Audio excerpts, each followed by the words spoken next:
Hey stars, it's me, Shar the Star, and I'm back. Yeah, I know it's the weekend. I know it's Saturday. Get used to it. I told you I'm back. Okay. Now, of course, I'm just drinking me some lemon ginger tea right now. And as you see my background, it looks very, this is from our vacation last year in Jamaica. And this is exactly where I'm wishing I was at this present moment. You know, but nevertheless, I'm here. I want to start this video off with saying a rest in peace to the mother of Felicia Rashad and Debbie Allen, Miss Vivian Ayers. She passed away at the age of 102. I think it's an absolute blessing. I think most would agree 102 is a great life. Um, and I just think that they were blessed to have her as long as they did. Um, and give me 1 second. I want to show you a picture. And here we go. Okay. Come on, no, this one. That's the one. Now look at this adorable picture, guys. So again, like I said, the mother of Felicia Rashad and Debbie Allen, Miss Vivian Ayers, passed away at the age of 102. Now, Vivian Ayers, the mother of Debbie Allen and Felicia Rashad, passed away at the age of 102 on August 18th. She was a celebrated poet and playwright known for her influential work on Hawk, which explores themes of freedom and spaceflight. Debbie Allen shares a heartfelt tribute on Instagram expressing her admiration for her mother's legacy and impact on her family and the art. So again, I want to say rest in peace to Debbie Allen and Felicia Rashad and their entire family. But you were definitely blessed to have your mom as long as you did. Some of us are so envious, you know? Well, okay. So again, I'm here on a Saturday and there's a reason, okay? Now, I don't know if you guys heard about this Good Samaritan. This happened a couple of days ago, and this happened in Chicago. And apparently, this young man, I believe he's 20 years old. I'm going to get into the story, right? But he arrived at a train station. Now, get into this. He arrived at the train station with people already standing on the platform, filming. A man had apparently over the weekend at the time passed out fighting on the red line. or fell into the tracks and was When one of them unconscious. fell onto the And electrified he tracks. fell into the tracks, but no one was there helping. Everyone was just recording and watching. So tell me what you think. Many people recorded the events on their phones. Anthony jumped into action, pulling the victim back on to back to safety and offering him CPR. So yeah, so you say people don't mind their business anymore, and all people want to do is film and record and be the first to post it, but they're not going to help you. Well, I'm going to tell you about the young man that helped this man, and then I'm going to tell you about a Chicago philanthropist, Early Walker, who did something for the hero. Chicago's philanthropist, Early Walker, he's the founder of I'm Telling, Don't Shoot organization, Surprise, the Good Samaritan, who saved a man's life who fell on CTA tracks. He actually purchased the young man a car. What he did was, the young man, like I said, arrived at the train station. As he gets on the platform, he realized everyone's standing and looking over. When he looks over, there's a man laying on the tracks. No one else, as I just showed you, jumped down there to help him. He did, brought the man up to safety and gave him CPR until the ambulance and the authorities came. And you would say, how many people would have actually done that? Quite a people would, but it seems like now with social media, people are way more concerned about filming it and being the first to put it out. You know what I mean? Period. Well, luckily, this young man was there, and apparently he was brought up right. And this Chicago philanthropist, Early Walker, just felt like this young man needed to be celebrated. So what he did was he called somewhat of a press conference to bring awareness to what had occurred for those who didn't. And he offered him a gas card, like $100 gas card. And the guy's like, thank you. And he was taking it and he was very happy with it. But he had to remind him, I don't have a car. And that's when he said, you didn't have a car, but you now have a car. And he gave him an Audi. He didn't give him a Camry. He didn't give him a Maxima. He gave him an Audi. So again, I just want to say great work for the young man for, thinking of others and just instead of himself and putting his life in harm's way to help someone else and not just film it.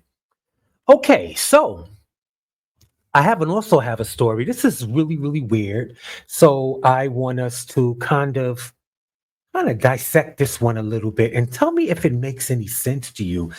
Or, of course, we're hearing more and more about these young people, teenagers, young adults. I always keep saying, and I keep reminding you guys. But anyway, a 15-year-old is accused of powing his 23-year-old brother and dumping his body into a canal.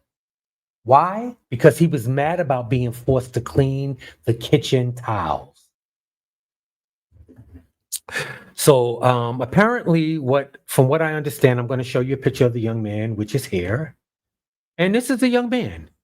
And it says, Florida teenager allegedly admitted to powing his older brother and dumping his body in a nearby canal.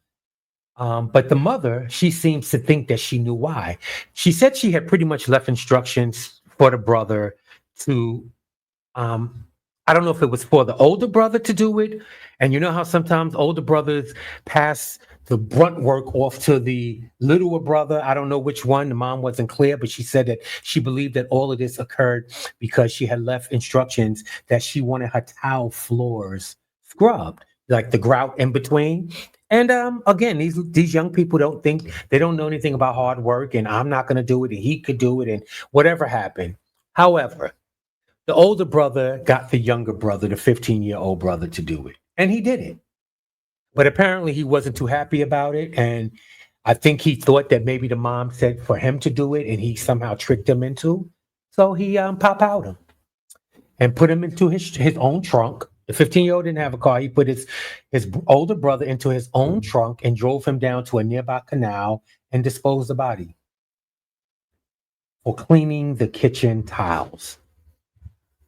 Think about that. Okay.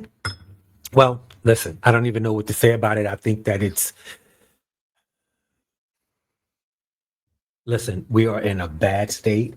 I think that speaking of a 15-year-old, an 18-year-old, a 23-year-old, this is what when we were younger, we were the future. Now, this is our future.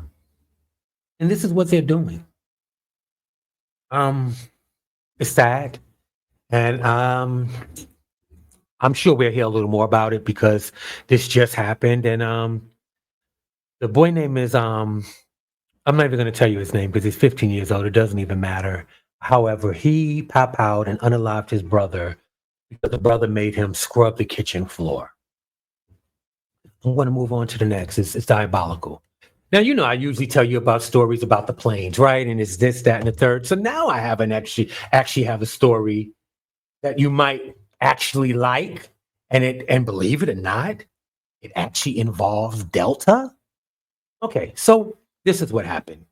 A Delta flight, usually they're being diverted and they have to make emergency landings because of lately, so much been going on, right? Well, not this time.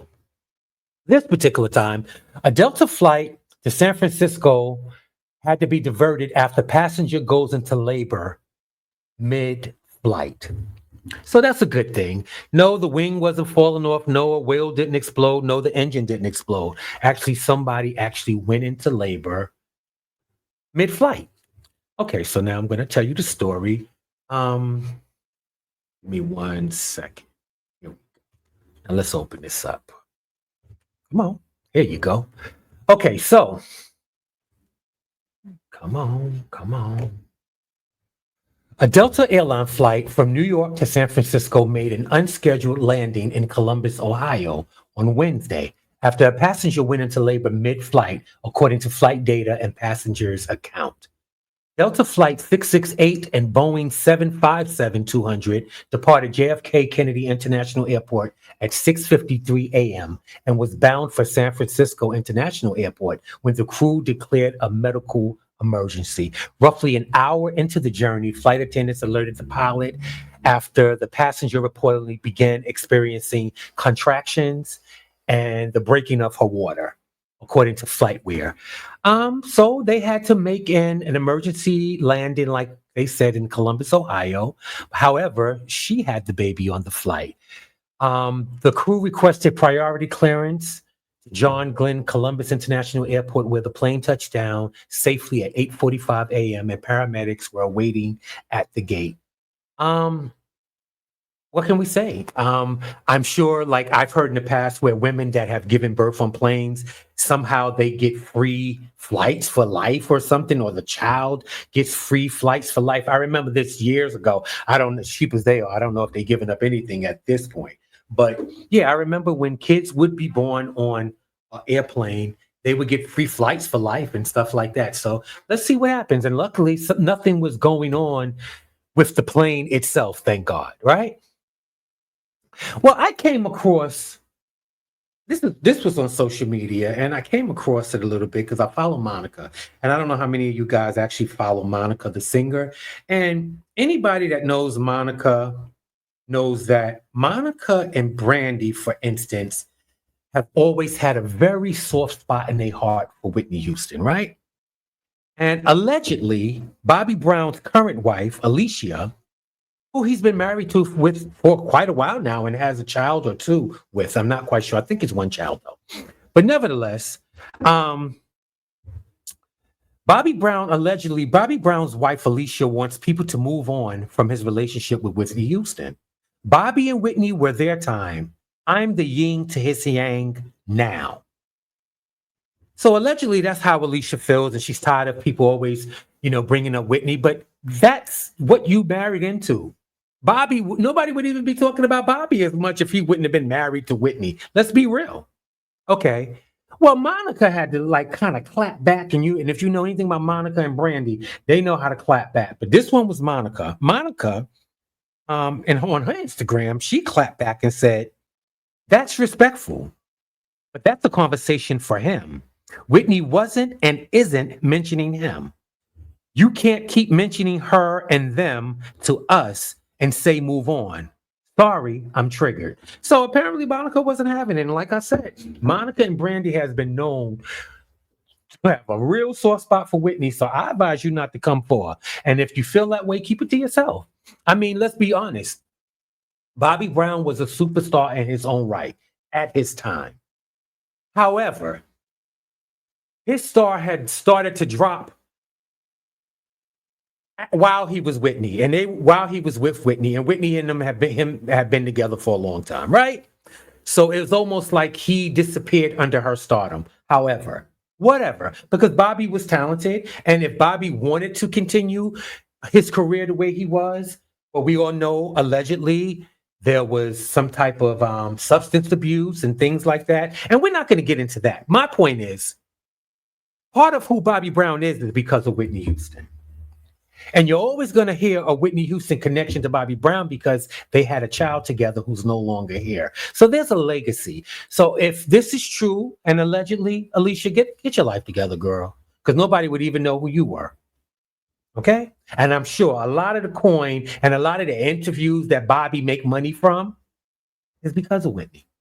Other than that, what else would he be talking about? We already saw the New Edition movie. Okay. We already saw it. What else you going to say? I'm listening. Okay. Now we're going to move on a little bit. Now, how many of us use Doordash? And well, this is something different that I hadn't actually heard of, right?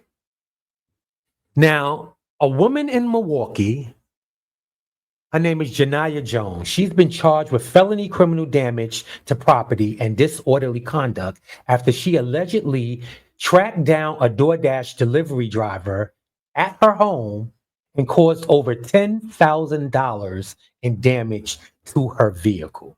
Now I'm going to show you some of the damage to her vehicle, and baby, This is what it is. So give me 1 second. We're gonna get there. She wore her vehicle out. That's a total. They talking about $10,000. That's a total. It's done. Finito. Okay. So let's see. Here we go. Now look at this car, people. Now it says DoorDash customer accused of causing $10,000 worth of damage to driver's car over failed chicken wing delivery. So allegedly, this woman didn't receive her chicken wings that she ordered. This is one of the main pictures. Look at the car. It wasn't a place on this car that she did not. And that what they're saying is a Milwaukee woman. She's facing felony charges. They said causing 10,000 worth of damage. What I'm looking at, the car is totaled, if you ask me. However, Faith Morris, who was the delivery person, whose car was damaged after she was unable to complete the late night high price order, which allegedly made the customer angry. So customer Janiyah Jones was she tracked her down. You know how they send you the thing on your phone, I would assume, and it's telling you who your driver is and what car or whatever it is. Again, this happened in Milwaukee, so I'm not quite sure how their system worked, but she was able to track this woman down at home. Now, long story short, this is what happened. Apparently, Janiyah Jones put in an order for some chicken wings. Okay. I'm just saying chicken wings. That's what they said. Apparently, Faith Morris, who's the Uber driver, she saw it was late at night. The chicken place was about to close. She saw it. She needed the money. She actually threw her kids in the car and went to pick up the order to deliver the order to Janiyah. However, after picking up the order and on her way to Janiyah's house, her phone went dead. With her phone going dead and she didn't have a car charger, she couldn't contact the person to tell her that she was outside. She didn't have whatever information that they supplied the drivers with on the phone because her phone went dead. So what she did was she said, well, I don't know which house it is. She knew what block. She knew what, I guess it may have been a building. I'm assuming allegedly it was a building. So of course she didn't know what apartment. So she said, well, I'm going to sit in front of this building for a while. Hopefully the person will come down looking for their food. And then here I'll be. Well, that never happened. So apparently, Janiyah never came down for her food. She tried to, of course, to contact Faith, the driver, and because her phone was dead, she couldn't receive anything. And because Faith's phone was dead, she couldn't make any phone calls out. So whatever the decision was, Faith decided to go home. That's what she did with the woman's food.